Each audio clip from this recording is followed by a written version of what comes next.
Okay, we'd like to introduce Boba Fett, and here he is, a new character. Can you speak to us, Boba? Certainly. Boba has sort of a radio voice. There's a speaker built into him here, and also there's a certain amount of telemetry going on, and a certain amount of feedback for some reason. And why don't you turn around and we can take a look at you. In between Star Wars and The Empire Strikes Back, of course, there were a lot of, there was a Star Wars TV show, a holiday special that was made, and Boba Fett was designed and was in progress in that time period. This is between Star Wars and Empire.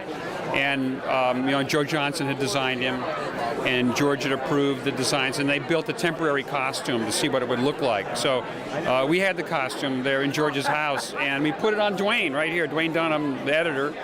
Dwayne, do you recall being Boba Fett? Yeah, I was. I baked in that footage of Boba Fett. This is only a black and white tape, and he looks totally white. The concept of Boba now is going to be a multicolored fellow. They're going to actually have different colors, basically blue and green, sort of light, muted colors. There's also some electronics on him here.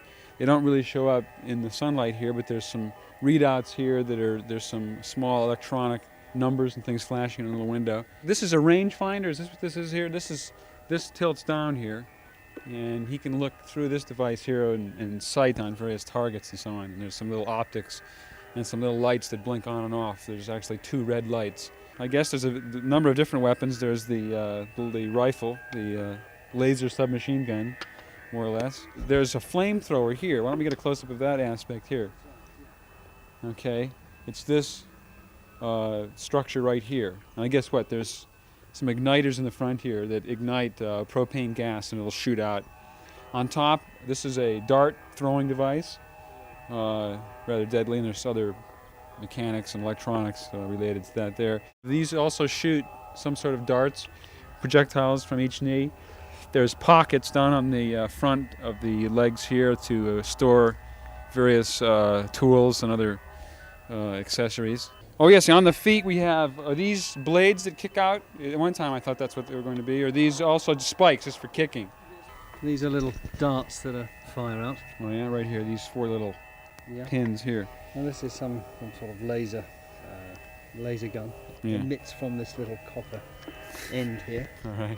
There's a light that shines out. Right here. It's like a flashlight. It would be a torch or something. Flash, yeah. This is his pistol. The back here has a grappling projected from the backpack and goes to wherever it will. This is part of his jetpack. There we go. Let me just stand aside. Sure, have him turn around and get a shot of the jetpack. Can you do it, Dwayne? No. He's fighting to keep the lift, he's fighting to stay down when that's on.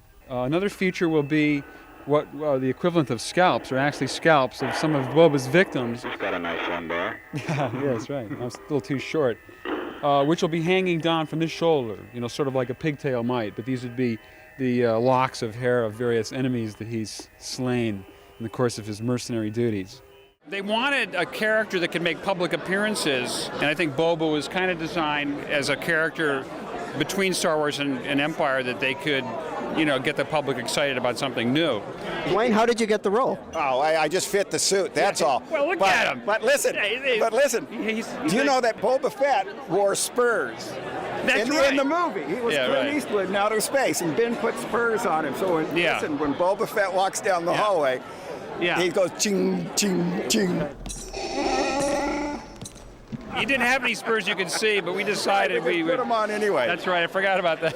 In that footage, rather than wearing a cape or a serape, he's actually wearing, I think, a Star Wars beach towel. I don't know if or a Star Wars blanket. Yeah, the early suit was a prototype, and so it hadn't been fully developed as it got to be later. Well, thank you very much.